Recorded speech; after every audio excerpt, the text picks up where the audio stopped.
climbing down Fuji sucks.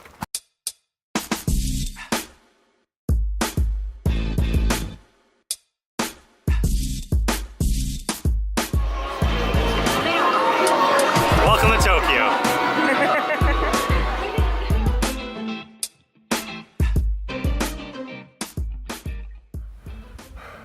It's hot. It's very hot. I'm sweating a lot.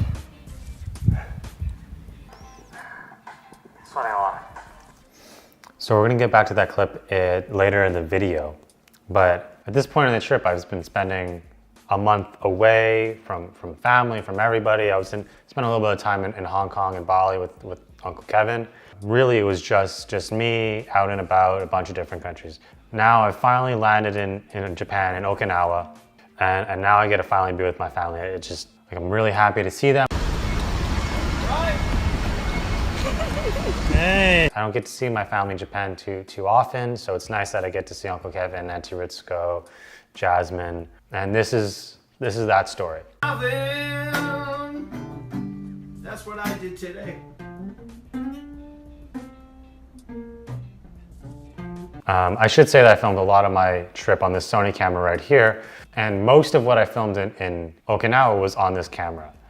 Well, when I went to climb Mount Fuji, I took this camera with me, but I lost the SD card, and I didn't back up the footage I took from Okinawa or Fukuoka. So a lot of this footage is taken on my cell phone, so I'm gonna do the best I can with the footage I have from my phone and what people sent me to make this first half of the story make sense. I'm here in Okinawa, which is a southmost major island of Japan. I'm here with my uncle, my aunt. Okay, I had to push past that because it was terribly uncomfortable for me to watch. Yeah, that's one of the first places we went to in Japan. It's a really south part of Okinawa, right at the tip. Right at the base of the island, and we're just having a great time. That was my first full day in Okinawa in a few years. One of the biggest incentives for me to keep going back to Japan after all these years, this is my third time there. It's because I get to see my cousin Jasmine. You know, I like to tease her a lot. I like to make fun of her. Hey, Jaja.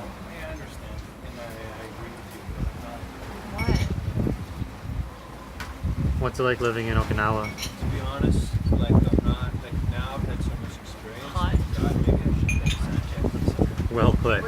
But I also am just so incredibly proud of her and what she's able to accomplish. I mean, she's got a beautiful singing voice, and she goes around, sings at live shows. She sings live in front of Starbucks. Like it's insane. And it's fun that I tease her a lot, I bug her a lot, and she bugs me all the time. It's the most annoying thing in the world, but also, it's so nice to see her, it's really nice.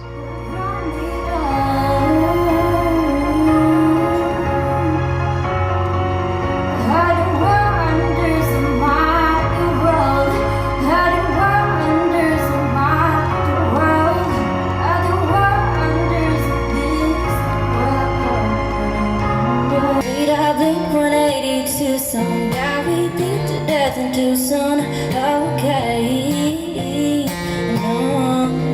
I know it breaks so hard. Moved to the city in a broken car. 4 years no calls. So Okinawa is amazing. It is literally paradise. And now we're flying up to Fukuoka, which I haven't been to in 8 years at that point. That's the first place I've ever been to in Japan when I was 15. So it was nice to go back there. I got to see the grandparents again, which was lovely. They're amazing people. Arigatou gozaimasu.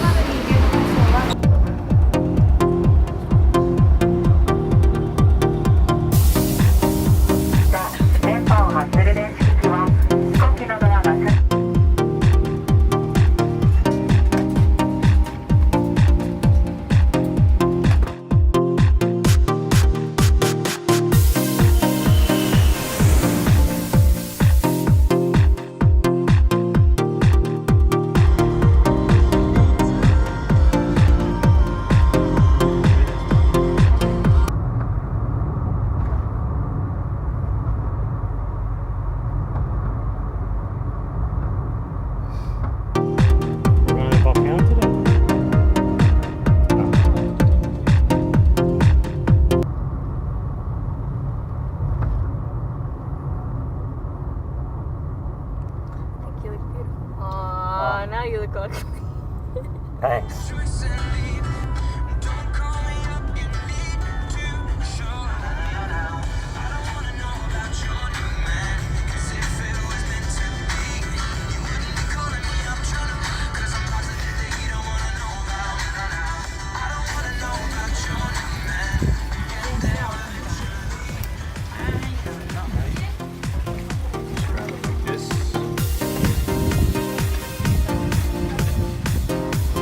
So one of the cool places that we got to go to, it's outside of Fukuoka. It's about an hour and a half drive, but it's right on the coast, and it's a lighthouse. What's really cool about this lighthouse is you get to go underwater.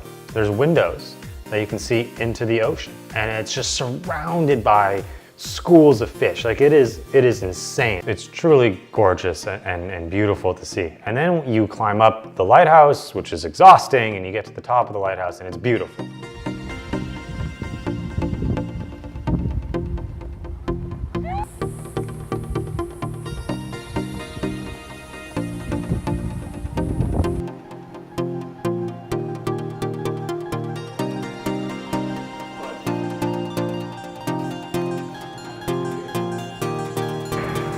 Going up the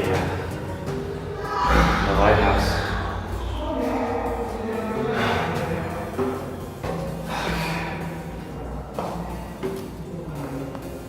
Oh my God, there's so much left to do.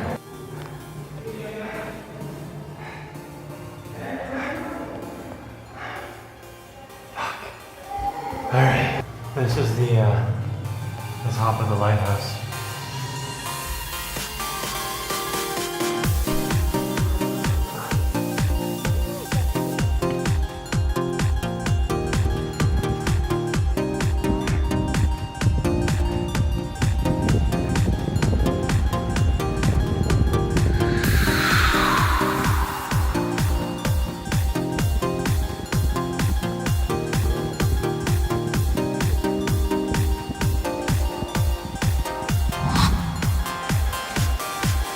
This is absolutely breathtaking.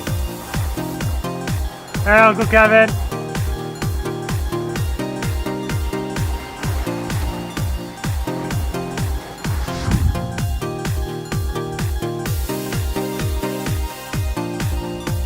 It's very hot. I'm sweating a lot. I need water.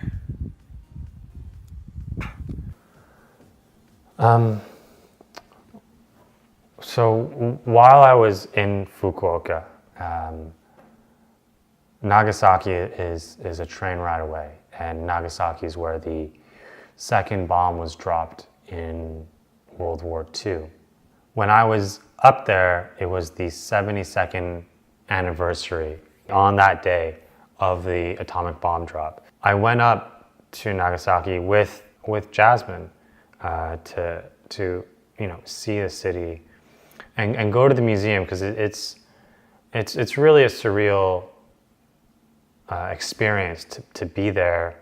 It was 72 years on the day of the bomb drop, and it's incredible to see how much the city's built itself back up since then. And it was a really, I think, amazing experience to be able to go and see the museum on that anniversary. It was a very surreal moment, and some of the footage might be a little bit uncomfortable to see. It's disturbing. Like, the museum does not shy away of the realities of what had happened to its people.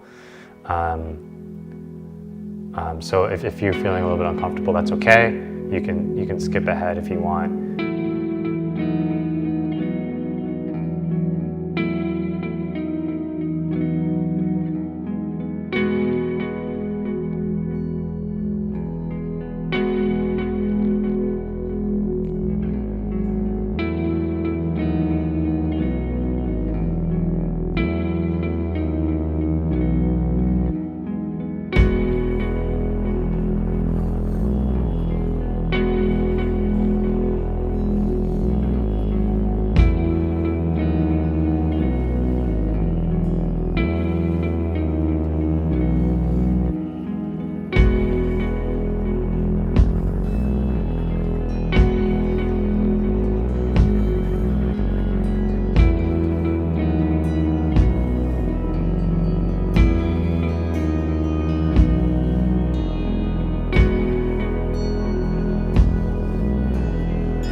What's this one say?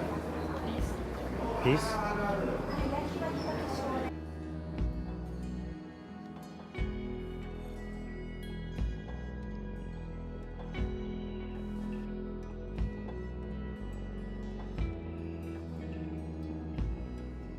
And at the end of the museum, as you walk through it, the last thing you walk by is a TV screen. And on the TV screen, it has clips and images and a timeline of all the nuclear weapons that have been developed since 1945. You just see this timeline of just the increase in production of these bombs. Like it's baffling. It is baffling. It's kind of hard to transition from here. There's also a lot of beautiful stuff in Nagasaki. Japan had closed itself off to the rest of the colonial world. So it kind of looks like you know, you're in Europe here. Well, the interesting thing is that here in Nagasaki, when Japan closed off its borders to the rest of the world, like 300 years ago, Nagasaki was the only place open to the west, so it had really close ties to Portugal and the Dutch and Holland. So a lot of the architecture here still is like that European Dutch vibe, and it's kind of like the only place in Japan like that. Ne jaja. So weird seeing colonial home in Japan, of all places.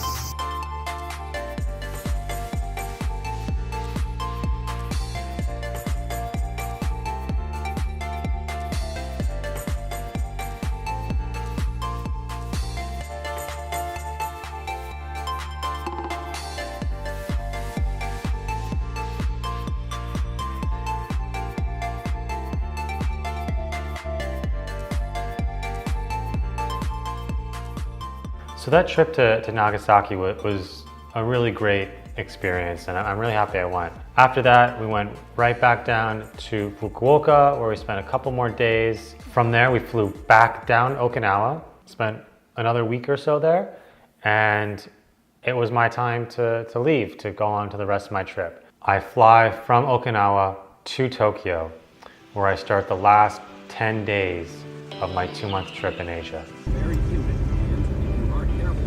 Hey, where does Santa Claus stay when he goes to Tokyo?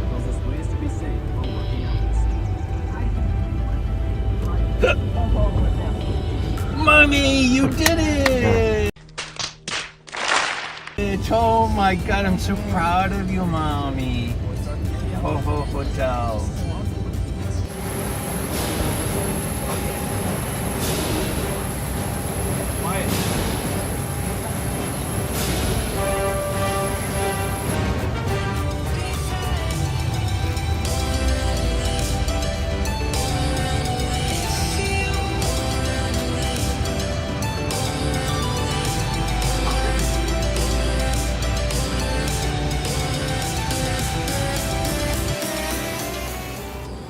Time to leave Okinawa and head to Tokyo.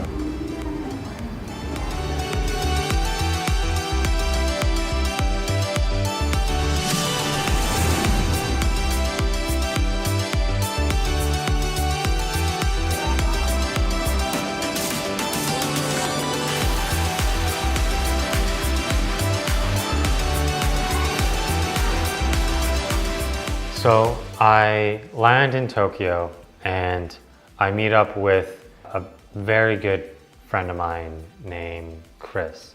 She wanted to climb Mount Fuji. So she was gonna be in Japan when I was already there, so we kind of agreed to meet up. I had no idea I was gonna climb Mount Fuji when I first got to Asia.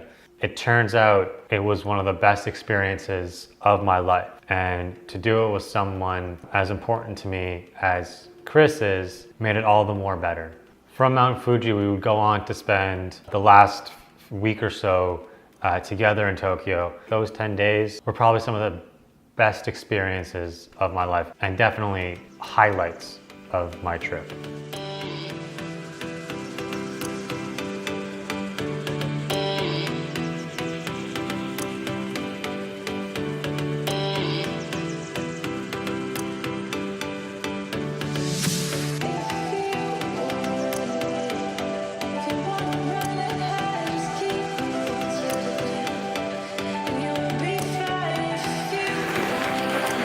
climbing Mount Fuji.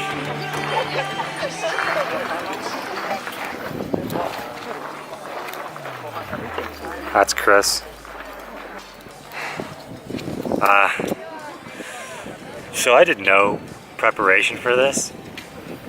I didn't even know it was coming until later on in my trip. Everybody has hiking boots, but I'm the smart one who wore running shoes. It should end well for me. It should end well. It's amazing though. Absolutely beautiful.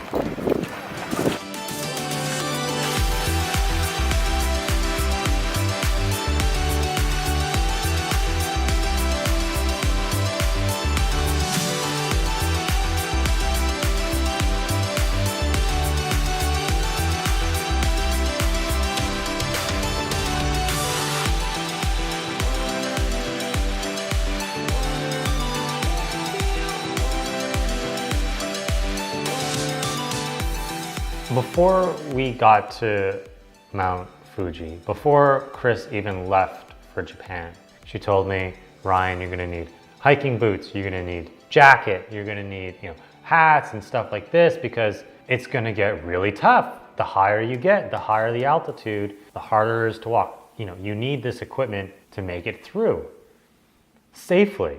I was like, no, it's gonna be good. I got running shoes. I have a t-shirt. I have a raincoat. I'm set. I was not set. I was not well prepared for this trek. At one point, I ended up having to buy or rent, a winter coat, a hat, and everything just to keep warm because it gets so high, it gets so cold, especially at night and early morning. As we were climbing, we met a few Canadian guys from Toronto who ended up just being awesome people. Shout out Mo and shout out Ray. And so Chris and I and them two sort of just hit it off really well. We still keep in touch. We still hang out. Whenever I go to Toronto, I try to link up with them. It was just really cool that you can build such a good relationship so quickly when the four of you are just going after one goal, and that's to get to the top of that mountain. And I almost didn't make it to the top of the mountain. We got to our overnight stay, which was on the side of a mountain. It was freezing cold. And for dinner, I decided to celebrate getting this far with having a beer. And again, I should have listened to Chris because she said, don't drink that. And I was like, I got it. No, it didn't work. I got altitude sickness very quickly. I wake up, I'm throwing up, I'm feeling terrible. I can't move, I'm shaking. And I didn't want to hold the group back. So I told them, go without me. So they go without me. Chris, actually, you got these totems as you climbed it. And at each elevation checkpoint, they give you a stamp with a symbol for that point, for that level. And you get a stamp at the very top, and it's the most important stamp, and she got it for me. I couldn't make it at the top, and she took my totem, brought it to the top, and got it stamped for me. I will be forever in her debt for that. That was one of the most beautiful things anyone has ever done for me. They end up coming down early morning, like 7 a.m.-ish. They're waking me up and they say, Ryan, we gotta head down. Our tour guides are saying we have to leave now to get to the bus on time. And I was feeling better. And I was like, no, I don't wanna go down. I wanna summit. I climbed all this way. I climbed for hours just to get this point. And I am so close to the top. I'm not stopping. I'm getting to the top. And there was a little bit of back and forth. The guide said, fine, you can go. But you need to sign this waiver saying that if you get lost, if you get hurt, if you die, if you don't make it down to the bus on time, we are not responsible for you and we're leaving without you. I had to be at our bus stop at 11:30 or else it was gone. And I'd have to find my own way home. I sign it. And then I tell Chris I'll meet her at the bottom. And she says, no, I'm coming with you. I'm not leaving you alone. It was incredible. She's incredible. Nothing can stop this girl. And it was amazing. She summited twice. It's not easy to summit. And you know what? We fucking made it to the bottom. We made it to the bottom of that mountain before 11:30. We had We got there at 11 o'clock with 30 minutes to spare. The look on our guide's face was priceless.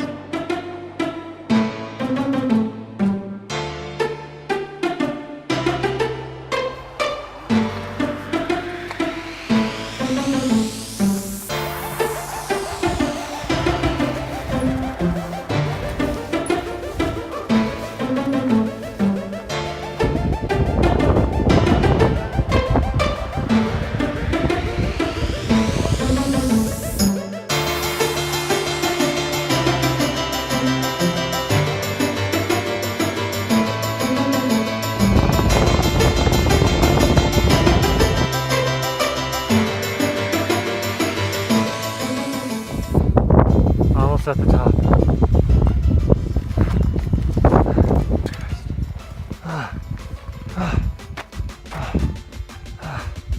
Hi, Chris.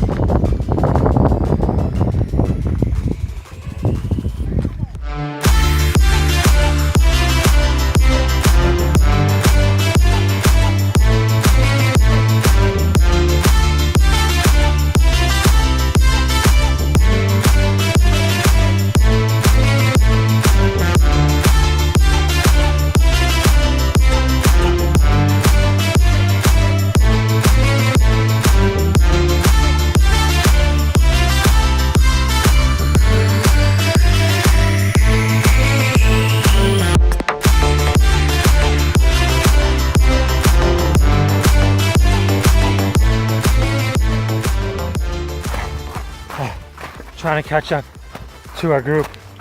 It is 9:30 right now. They leave at 11:30 and they're way the fuck ahead of us. So me and Chris are running down the mountain and I don't like it.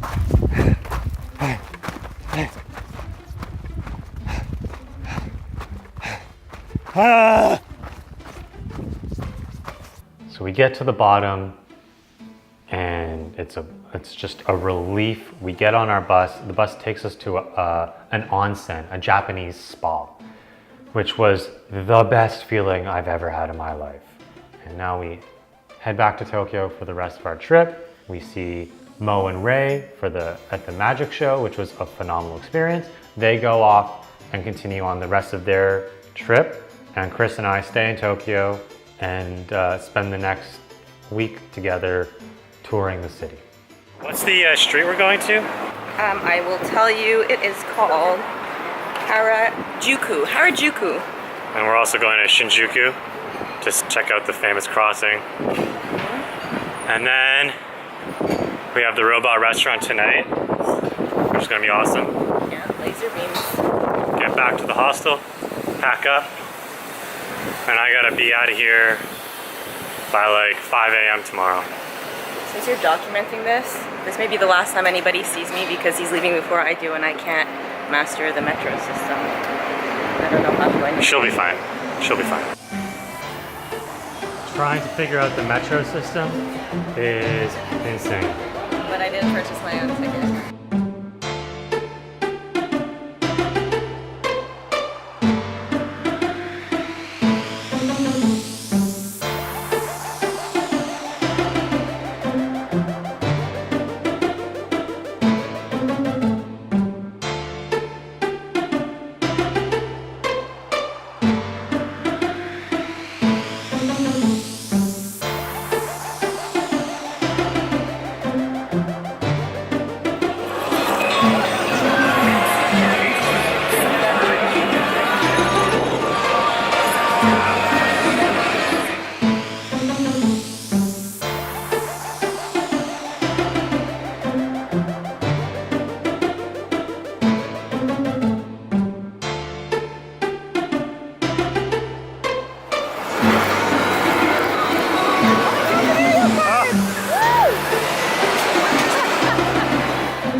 Shibuya.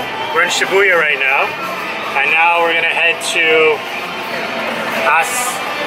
Akihabara, right? Yeah, initial D. Akihabara, which is like the otaku center of Tokyo. Chris wants to go for a dumb anime she likes. A. Initial D. So we're gonna go there now.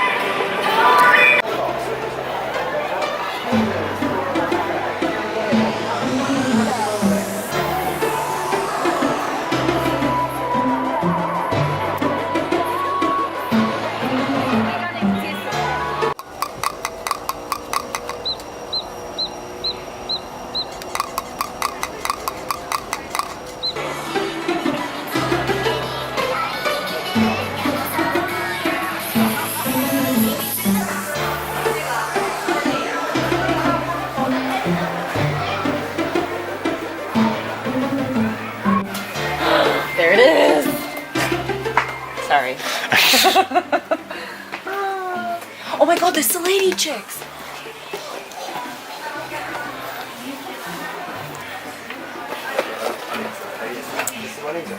It's the lady chick. No, he still has the hook lights on this one. Shoot, should I get the lady chick or should I get like Takumi's? Oh my god, this is so far. By the way, does this not look a bit like Ryan? Doesn't look anything like me. Kind of does. And now we get to my last night in Asia. I fly home the next day. Chris and I, we wanted to do something special. Unlike me, she actually does research on where she's going and things to do. And she said, let's go to Robot Restaurant. I was like, okay. I don't know what Robot Restaurant is. I looked up some pictures. It looked very cool, very interesting, very unique. We got there and I have never seen anything like this before in my life. I cannot describe it to you because you won't believe me. I'm just gonna show you and let the footage, I'll let this footage speak for itself. We made it. So we showed up late. That means the first showing we missed the first showing, which is fine. Now we're just in the waiting room, waiting to get into the next show. The reason why we're not allowed to just walk in as is they said because giant robots are walking around. And it's dangerous. And it's dangerous.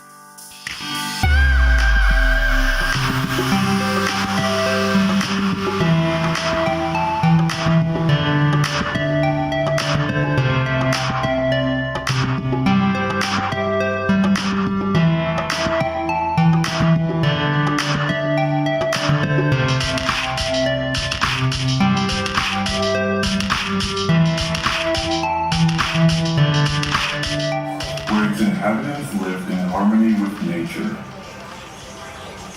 The sacred forest was a calm and peaceful place. But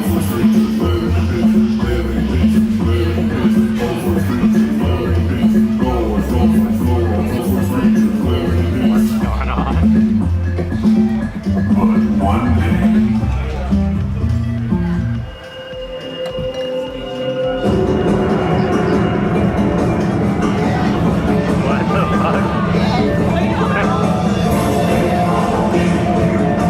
And then this happens.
And I couldn't ask for a better way to end my trip. Spending the last 10 days in Tokyo with Chris were really the best way to do it. And I had a phenomenal time. It was the best time of my trip, but it was time to leave. I had to go home the next day. And I was feeling, bittersweet about it. I love Asia. I love traveling across Asia. I specifically love Japan. It's my 3rd time there, and it won't be my last. I want to be going there for the rest of my life.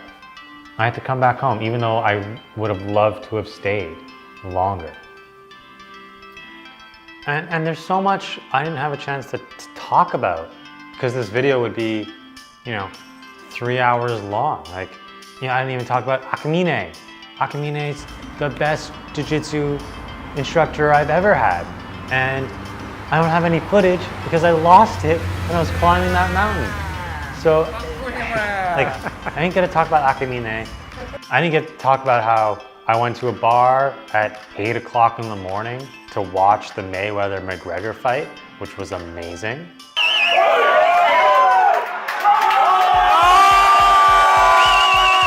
I didn't talk about the times I'd go to Aunt Chiritsuko's school to help teach her class and hang out with her students. Yeah! Which is always so much fun, but I was also really happy to come home because I got to see my friends again, I got to see my parents again, got to see my brother again, got to see my family, I missed them. So I was very happy to come home to that. And I think that's how I have to end this series. I don't know how to wrap up, I don't know how to sum up 2 months in Asia in just a few words. It was the best time of my life. It won't be the last time I do something like this again. It won't be the last time I go to Asia. It won't be the last time I travel. This was really, more than anything, incentive for me to keep traveling, to keep going elsewhere in the world and exploring what's out there. It was a monumental moment in my life, but I think it's just the beginning. Is that cheesy? Yeah, it's probably cheesy.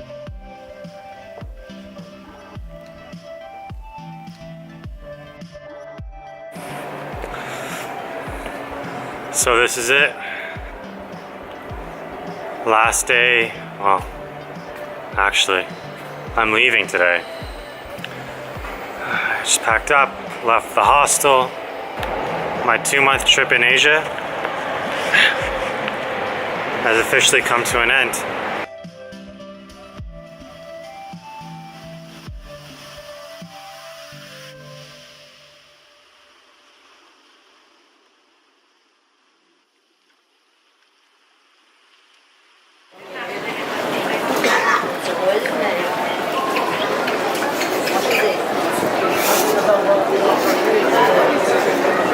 Hey, mommy.